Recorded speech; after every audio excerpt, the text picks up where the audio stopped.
Bismillah ar-Rahman ar-Rahim. Wassalatu wassalamu ala Rasulillah. Welcome to live session about Islam Q&A. My name is Karim Sirajuddin, founder of Nur Human Consulting and the Coffee with Karim podcast. Welcome. So inshallah, I'm going to do my best to address some questions that were submitted. The first one comes from a young woman who mentions difficulty feeling confident and feeling beautiful and loved. She is a teenager and asks, how do I build my confidence? And she also wears hijab, which sometimes makes her question whether or not she is viable and beautiful enough to be married. Okay, Bismillah. So first of all, this is a very sick, unhealthy construct that I've heard, with other communities. This idea of wearing hijab is something that poor people do or people who aren't beautiful do. It's a way to kind of not take care of yourself. These are very negative, unhealthy associations with the practice of wearing hijab. Unfortunately, it does exist in some Muslim cultures. So may Allah guide us and give us proper understanding. But that is, of course, not the case at all. Wearing hijab can be a very beautiful thing. And in fact, it can even attract a man to a woman more so, because there is a power to the hijab of modesty, of integrity, of honor that you won't get if you have a woman that is dressed, let's say, very skimpy. But what ultimately matters, of course, is the mentality of the individual. So to answer the question on confidence, first of all, ladies and gentlemen, confidence is not an inborn trait that you just have. It's a skill like anything else. You have to develop it. You have to practice it. You only become more confident as a person the more you engage in things that are new and learn how to get comfortable with discomfort. So for instance, public speaking is one of the biggest fears of a lot of people. And it's not something that you can just snap out of, or someone can tell you, be a good public speaker or don't be nervous and get out there. You have to, of course, start by incremental small steps. So having a small speech in front of 2 or 3 people, and then 10 people, and then 100 people, and so on and so forth. That's how you eventually become confident with anything. It's about engaging in the new experiences that you weren't sure you would be able to do. Because every time you try something new or try something different, and it turns out it's not that bad, or you might have enjoyed it, or you might have actually been pretty good at it, that's how you're going to start to build confidence, right? Because you won't know how confident you actually are if you're very limited in your way of life and your scope of understanding. So this is why it's important to engage in certain new experiences and new skills. So the first point to answer the sister is, like I said, there is this honor of having iman. As Allah subhanahu wa ta'ala, tells us in the Quran, there are many themes of the power of iman and protectiveness and being close to Allah subhanahu wa ta'ala, being close to what is honorable and virtuous. Second is how to enhance our confidence, self-talk. If I tell myself that I'm not confident, again, that doesn't make sense, because it's not a quality, it's not an inborn trait. It's a skill that you have to enhance. So if I never tried cooking in my life, and I say I'm not good at cooking, that's only true in so much as I've never actually experienced or tested the theory. It's just something I've told myself over and over and over again and kept myself stuck. So self-talk, and I always say the story we tell the most is the one, the story we hear the most is the one we tell ourselves. So if I'm always telling myself that I'm no good, I'm not lovable, nobody will marry me, I'm not confident, I'm not this, I'm not that, the fixation of negative reinforcing beliefs is going to impact your moods and your behaviors and your experiences and ultimately your character. Right? But if you think that you can do things, or I will try something, and not have this all or nothing mentality, then you are actually going to begin exploring things in your life that perhaps before you didn't. Second is a practical tip for building confidence is why don't we make a list of your strengths, right? We usually don't feel good about ourselves when we only focus on the things that aren't good about us. So once in a while, we need to remind ourselves of the gifts and of the qualities that come more naturally or easily to us as individuals, because Allah subhanahu wa ta'ala certainly has given everybody a set of growth areas and a set of gifts. Nobody is completely perfect and nobody is completely horrible. We all have pros and cons to ourselves. So making a list of your strengths and the things that you are good at is a really good reminder and way to improve your self-talk. Instead of thinking, I'm not lovable, I'm not beautiful, I'm not confident, well, what are the things you are really good at, right?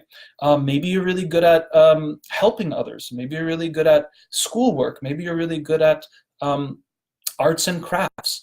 And then these are the things that you want to use as your basis for self-identity. So listing your strength is also connected to another tip. Pursue what you're good at, right? You're not going to be good at everything, guys. Right? No, I'm not going to be good at everything out there. But alhamdulillah, through time and experience and testing and tweaking, I've identified what specific things I feel are my gifts or my crafts.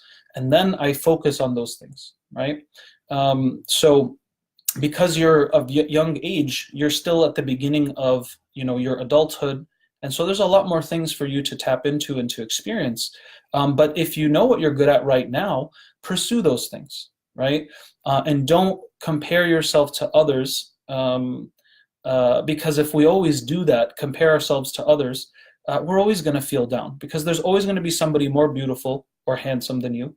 There's always going to be somebody stronger and taller. There's always going to be somebody richer or smarter, right? But guess what? You are also always above other people in different ways too, right? There's actually people that might look up to you and say, I wish I was more like you, sister, right? Not all the time we should compare ourselves to those above us when it comes to all these things without balance. If we don't have that balance, it's going to be difficult for us to really see the good and the khair in ourselves and in others. So lastly, I would suggest, sister, it sounded like you were having some difficulty with some of your friends at school. And I know it's tough because when you're in school, there's a lot of social pressure, there's a lot of competition, there's a lot of comparisons. And, this is a struggle that everyone goes through on some level, whether you're in school or even out in the professional world. But my suggestion is, you are upon what your friends are upon. This is the advice that the Prophet ﷺ gave us. It's also something clear in behavioral psychology. The people we're around the most model for us how we are going to be, or it reflects in us how we're going to be. So if you feel like some of your friends are not very positive and help you really grow and identify the good that you do have, then maybe you can consider expanding your social network a bit. Spending time with different classmates or different relatives, and inshallah, these tips will help you in growing your confidence. The last thing also is learn about confidence, research it. There's many wonderful articles online. If you even look up, how to be a more confident woman or Muslima or person and what have you, you'll find a lot of very good tips out there and suggestions that you can start to implement, inshallah.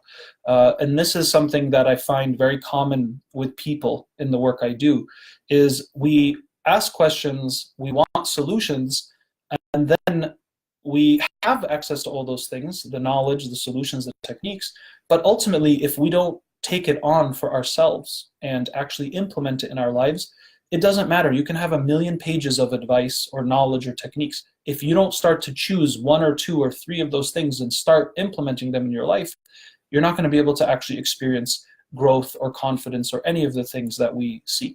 So may Allah subhanahu wa ta'ala bless you, and I hope, inshallah, that was clear. The next question, inshallah, I'm going to address comes from a 24-year-old female. And she mentions that she has a specific type of condition, medical condition, and she asked some questions regarding whether or not she should get surgery to fix the problem, so to speak. And she also asked, I don't know what to think. Should I do the surgery or not do the surgery? And how do I let a potential spouse know of my condition? Is it better to let him know during the beginning of the talking stage, or tell when we are married? But I don't want to deceive him. So my question really is, would I find someone who would want to marry me despite this small issue? Okay. I don't know, to be honest. I can't answer that for you. I don't know if you can find somebody who will want to marry you. That's something that is out of my knowledge. But maybe what you're trying to ask is, are there people that would be willing to marry you with that condition? Yeah, statistically speaking, sure. There's going to be people who marry people, even if they're not, quote unquote, perfect in their body types, which is actually the case for all of us. Nobody's perfect in their body type. But to address your question, first and foremost, so you have this augmentation procedure as a possibility for your physical condition. Okay, if you choose not to do it, then you're gonna remain the way you are, right? That's a choice that you have. If you choose to do it, you're saying you don't want to have some kind of an implant in your body to have this augmentation. Well, again, it's a choice, right? There's pros and cons for doing the augmentation, and there's pros and cons for not doing it. So I would recommend you list what are the pros and cons for doing it, and what are the pros and cons for not doing it, and see which points are heavier, which one, which side of the argument, so to speak, seems more feasible for you. Because nowadays, mashallah, we live in a time where we have, pretty safe and sound procedures when it comes to these things. And if it's something you can actually do financially, emotionally, it could be something you consider, because that will kind of solve that issue, right? If you choose not to do the augmentation, then yes, to answer your question, you have to tell them before you get married. It would be deception if your future spouse is not aware of your medical condition. Now, this is an important distinction here that I'd like to make. Many of us think that we have to, we shouldn't share anything before we get married. That's wrong. And other people think they have to share everything before they get married, and that's wrong. I will give you a very simple way, inshallah, to perhaps delineate or distinguish the two. When it comes to our past personal sins, okay, that's not something you necessarily have to tell your future partner about.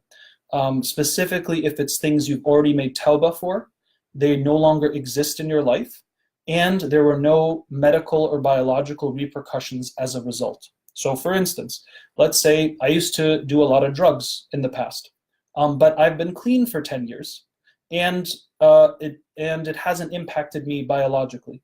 Then that's not something I necessarily have to bring up with my spouse, my future spouse, right? But let's say I did drugs for 10 years, I'm clean, but because of when I was doing drugs, let's say I was using needles or something, I now have HIV. That's something I have to tell my future partner about, right? So when the issues, what we should share with future partners, if it falls under medical or biological conditions that can impact the nature of the relationship or the future family, it is an obligation on you to tell that person. And if it's either biological or psychological, right? So if I know I have a disease, or I have a very low sperm count, or I'm infertile, or there are a lot of scars on my body because of some condition, or blotches of my skin, or rashes, or what have you, things that I can't see because obviously when we wear clothes, all these things are covered. These are things that you have to share with your future spouse, because it is deception if a person gets married and they don't know these things, right? So I hope that makes it clear. And being honest about these things is important, but if you're going to be honest about these things, it's also important to address, what you're going to do about it or not do about it, or how this could potentially impact the future partner, right? So if I have HIV, God forbid, or some other condition which could impact my spouse or future children, you have to be transparent about this. Also, if I have a psychological or clinical condition, like I know I have schizophrenia, or clinical depression, you have to tell your future spouse about this. Now, you can tell them, say, look, you need to know I have clinical depression, but I'm on medication and I'm doing therapy. But to be transparent, here's what's going on, right? So this might be something you're going to have to be aware of in the future, you see. So inshallah, that answers that question. And, again, if it's medical or psychological serious condition, you have to be transparent and honest about it. If it's regarding past sins that no longer exist in your life, and you've made tawbah and they have not left a permanent damage or impact, then these are things that you have to be a lot more selective with whether or not you will share. Okay?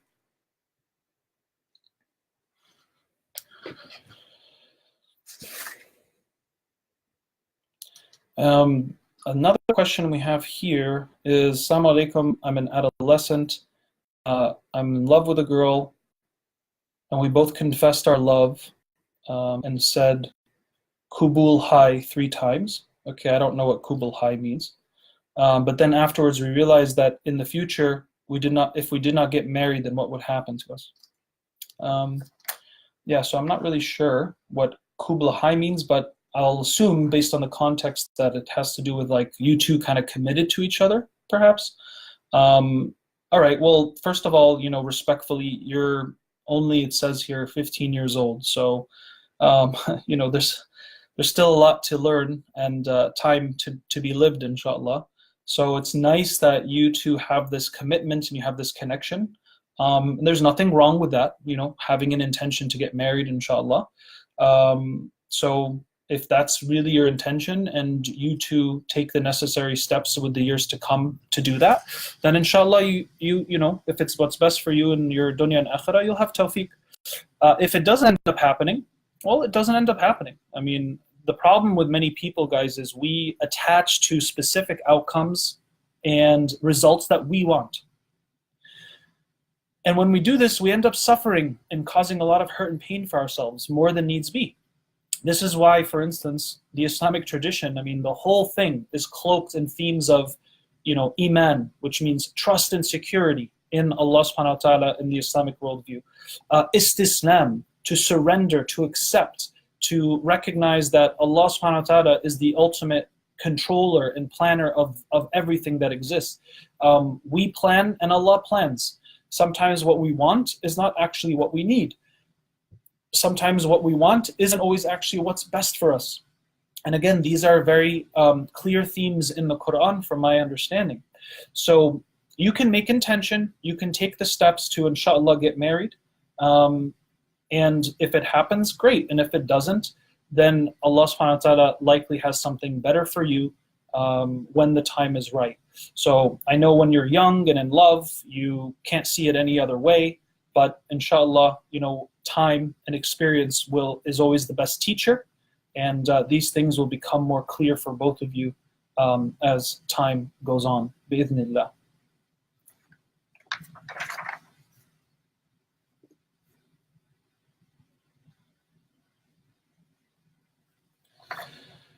And the last question I have here, it was a bit difficult to follow, but I think in essence it's talking about having difficulty coping with certain pain or trauma within the family. So the general advice I'd have for that questionnaire is, well, it depends on where you live.